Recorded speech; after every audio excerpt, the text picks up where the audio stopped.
Don't get me wrong, this video isn't a bash on how strong the third Hokage is, but seriously, if you look back on Naruto, Hiruzen was at fault for a huge chunk of the show's problems, whether it be directly or indirectly, and also really did my boy Kid Naruto super dirty. Alright, first, before we get into his decisions as a Kage, let's go over how he screwed over Naruto. Everyone knows the backstory. When Naruto was born, the Nine-Tails attacked, but he was sealed away by Minato at the cost of his and Kushina's lives. And before Kushina died, her last words were, "To look after my child. His name is Naruto. Naruto, I'll remember. I'll take full responsibility." Alright kid, here's some ramen. I'll see you in a month. Yeah, full responsibility my ass. The kid basically had to raise himself. A huge part of Naruto's character was that he was always alone. No family, no friends, no one loved him. Why didn't the third send him to an orphanage or a nanny or anything at all instead of letting the kid get depression at like 8 years old? And you may think, well, he's the Hokage, he's too busy, but the third was directly involved in his parents' death and he knew Naruto had nobody. I'm sure there's something that Hiruzen could have done. But beyond that, even if there was really nothing he could have done and there just wasn't a single person who wanted to take care of Naruto, why didn't the third at least not have the entire village hate on this one child? Minato wanted the village to treat Naruto like a hero, but instead, because the third never said anything about it, rumors spread and it ended up in the village hating Naruto, thinking he was the cause for the fourth's death, and people referring to him as a demon child. Like, you're the Hokage, everyone respects you. He knew the treatment Naruto was receiving. If he just told the village like, no, bad, bam, the entire story would be different. There's even filler episodes where Minato and Kushina never died, and because Naruto was no longer abused by the entire village, he didn't have childhood depression. Childhood depression, not a good thing. Naruto longed for a family. He should have been provided at least a parental figure, being the son of the fourth. But even if they couldn't do that, the third could have helped dispel the rumors against Naruto, so maybe he could have at least had some friends? Like, imagine going through life with no friends or family. I seriously don't know what this man was thinking. Also, add on to the fact that we saw the third in about one flashback when Naruto was a kid, where Naruto didn't have enough money to get a single bowl of ramen, so was forced to go into the woods and make his own dinner. Bro, the kid's like 5. Why? And then the flashback ends with the third taking some of Naruto's food and giving him the Heart of the Cards or Will of Fire speech or whatever. Like, I understand not coddling the kid, but at the same time, give the kid enough money to buy some food at least. He shouldn't have to go into the woods to find some dinner. And even though this flashback is probably filler, it doesn't discredit the fact that Naruto lived alone, wasn't taken care of, and basically had to raise himself.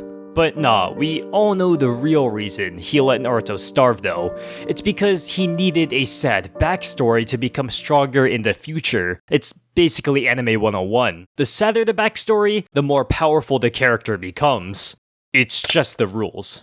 But it isn't just the treatment of Naruto, but also the decisions he made as a Kage. Decisions that will lead to a lot of pain and destruction in the series. And a lot of it comes down to him being way too lax, especially with Dontzo. The Uchiha's resentment towards the village wasn't because of just one thing. Rather, it's from years of unfair treatment from the heads of the village. When the third became Hokage, he should have undone the mistreatment of the second towards the Uchiha, but he kind of just brushed it off.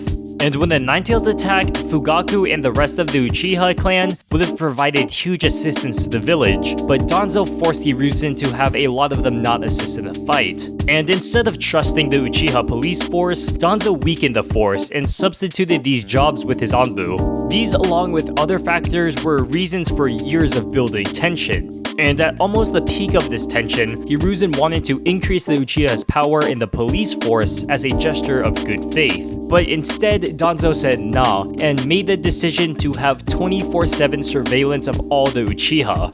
And I understand that these big decisions were made between the third, Dontzo, and these two advisors. But most of the time, these spineless old idiots just went along with whatever Dontzo said, outnumbering Hiruzen. But you have to understand that this isn't a democracy. The Hokage is the most powerful person in the village and has the final say. Hiruzen could have stopped all of these brash decisions, but instead was too soft to go against what he thought was wrong. Like, if he really wanted to, he could have just said, "No, I'm the Hokage, it's my choice, and if you have an issue, I'm gonna have my giant ape bash your face in."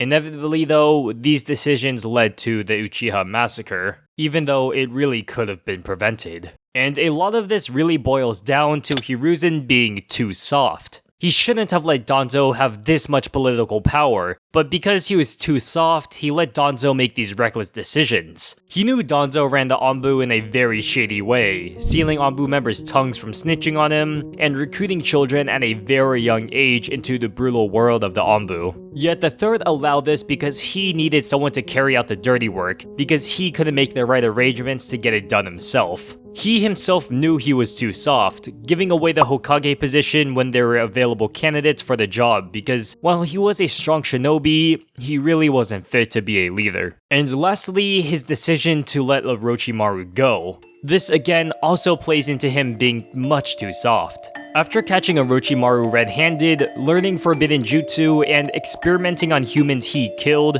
he had to be stopped. In fact, he had the perfect opportunity to do so, but because of his personal feelings, he let him go. Which is honestly one of the worst moves he could have made. I understand not killing your students, but at least capture him so he can't escape to perform more heinous experiments. Orochimaru went on to killing hundreds and becoming the main antagonist of the original series, but it could have all been stopped if Hiruzen had just stopped him there. If Hiruzen were to stop people like Dontzo and Orochimaru, as he definitely could have, so many events would have never taken place. By all technicality standpoints, the war would have been different because no Kabuto, Sasuke's turn wouldn't have happened, Dontzo was a big help in the creation of pain, so that too, and a bunch of other stuff was indirectly caused by Hiruzen. Not to say events at this scale wouldn't have happened or could have happened, but I'm saying that Hiruzen did play a hand in what did occur. So is the third a terrible person for letting these things happen?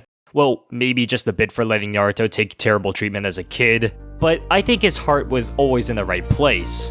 He was a powerful shinobi, teacher, and a role model to the youth. But that doesn't mean he was going to make all the right decisions, and it certainly doesn't mean that he was fit to be a leader. And if you enjoyed the video, then don't forget to leave a like. It seriously helps. Thank you guys. But for real, I appreciate y'all for stopping by today, and I hope to see you again soon. Take it easy.